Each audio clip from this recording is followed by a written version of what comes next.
pembelajaran. Kelompok kami Desnita, Ari Desman, Heri Nenggolan, dan saya Epi. Sumber berharga yang dimiliki semua guru adalah saling bergantungan satu dengan yang lain. Tanpa kolaborasi, maka pertumbuhan diri kita dibatasi oleh pandangan diri kita masing-masing. Studi kasus dilema etika sepatu di Pilok. Pak Ari adalah seorang guru di salah satu SMA negeri di Pekanbaru yang selalu disiplin dan tegas mengenai peraturan sekolah. Seorang siswa yang bernama Doni datang terlambat dan menghadap kepada Pak Ari. Pada saat bersamaan datang kepala sekolah berdiri di samping Pak Ari. Di saat Pak Ari menanyakan mengapa Doni terlambat, kepala sekolah langsung melihat ke sepatu Doni yang berwarna hitam ada bercak putihnya. Lalu kepala sekolah meminta Doni membuka sepatunya dan memerintahkan Pak Ari untuk menyimpan di gudang sekolah, serta mengingatkan supaya tidak dikembalikan dan memproses Doni sesuai peraturan sekolah. Setelah kepala sekolah pergi, Pak Ari menanyakan Doni, "Mengapa sepatumu ada bercak putih?" Jawab Doni, "Karena tidak ada sepatu yang lain, Pak. Jadi saya cat pilok dan karena sudah luntur karena hujan." Doni pun memohon kepada Pak Ari supaya dikembalikan sepatunya. "Pak, saya tidak punya uang untuk membeli sepatu lagi. Dan ayah tidak bekerja lagi selama pandemik ini. Tolonglah, Pak." Doni pun terus memohon sambil menangis supaya sepatunya dikembalikan. Doni berjanji sepatunya akan dicat kembali agar hitam semua. Dalam hati Pak Ari ada rasa iba melihat Doni menangis sambil berlutut. Pak Ari tahu Doni anak yang rajin dan pintar di sekolah. Semua teman banyak yang menyukainya. Bagaimanakah sikap yang diambil Pak Ari? Prinsip apa yang mendasarinya? Dilema apa yang sedang dihadapi Pak Ari? Mengapa? Analisis studi kasus. Pertama, apakah keputusan dan tindakan Pak Ari terhadap kasus Doni? Sesuai peraturan sekolah harus memakai sepatu hitam demi keadilan tanpa terkecuali. Namun, Doni tidak memiliki uang untuk membeli sepatu sehingga dicat warna hitam. Karena hujan, cat pilok luntur. Walaupun terlambat, Doni tetap semangat untuk sekolah.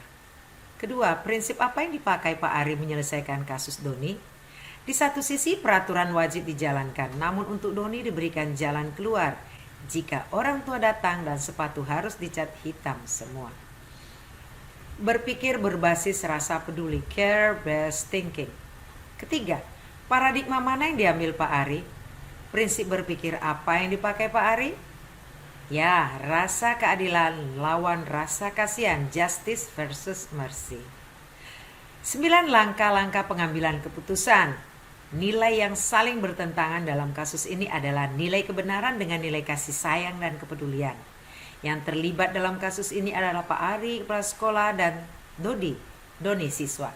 Fakta yang relevan dalam kasus ini adalah seorang siswa yang bernama Doni tidak mematuhi peraturan sekolah untuk menggunakan sepatu berwarna hitam ke sekolah. Untuk menguji benar dan salah, kasus ini tidak terdapat pelanggaran hukum. Peraturan sekolah wajib diterapkan. Dalam kasus ini tidak ada pelanggaran kode etik profesi guru dan kasus ini berdasarkan perasaan intuisi ada yang salah. Dalam kasus ini berdasarkan perasaan dan intuisi ada yang salah, seharusnya keputusan yang diambil membantu siswa yang menyelesaikan masalah sepatu yang dipilok oleh Dodi. Keputusan yang diambil oleh pihak sekolah sudah tepat karena memutuskan sepatu anak tersebut akan dikembalikan jika orang tua berkenan untuk datang ke sekolah dan diselesaikan. Ada penyelesaian yang kreatif. Keadaan siswa tersebut perlu diperhatikan. Dalam kasus ini Doni sudah menyampaikan keluh kesahnya kepada Pak Ari bahwa orang tuanya tidak bekerja lagi dan tidak cukup uang untuk kembali membeli sepatu baru. Bahan refleksi, keputusan yang diambil sudah tepat untuk menahan sepatu Doni. Ada nilai-nilai kebajikan dalam pengambilan keputusan, yaitu tanggung jawab sebagai guru. Idealnya tanggung jawab untuk tetap menanamkan nilai-nilai kebajikan kepada siswa agar sekolah kondusif dan terpelihara budaya positif di warga sekolah. Laporan hasil pengamatan. 1. Kasus yang diambil sudah mengandung unsur dilema etika. Kasus ini sudah memuat paradigma rasa keadilan lawan rasa kasihan. 3. Kasus ini sudah memuat prinsip berpikir berbasis rasa peduli. Kasus ini sudah menampilkan 9 langkah pengujian untuk menguji ketepatan pengambilan keputusan. 5. Kasus ini sudah memuat hal menarik dan kreatif, yakni memperhatikan keadaan siswa. 6. Telah diberikan masukan rekan kelompok. Pertanyaan rekan kelompok 2, Juleni, bagaimana jika anak tersebut bicara kepada temannya dan mengatakan boleh dikembalikan sepatu asalkan datang orang tuanya ke sekolah? Ya, biasa saja. Justru dengan demikian, siswa lain akan mawas diri supaya orang tuanya tidak datang ke sekolah dan pasti mereka tidak akan mau melakukan kesalahan kembali.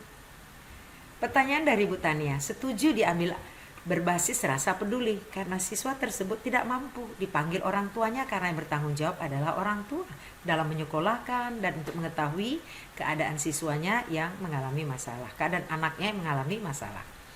Investigasi trilema program siswa peduli, kumpulkan uang sumbangan ketika ada santunan diberikan oleh guru PAI kepada siswa yang sangat membutuhkan.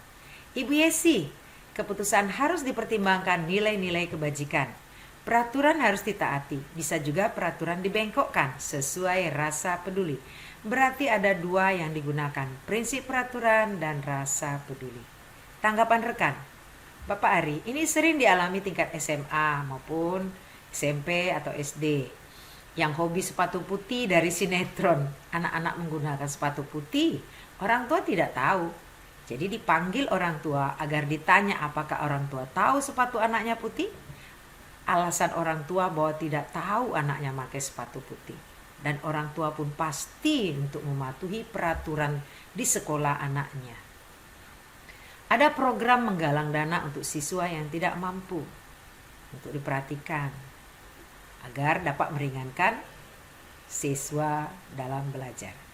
Kesimpulan untuk menghindari kebohongan anak, dipanggil orang tua agar diingatkan kesepakatan awal di sekolah.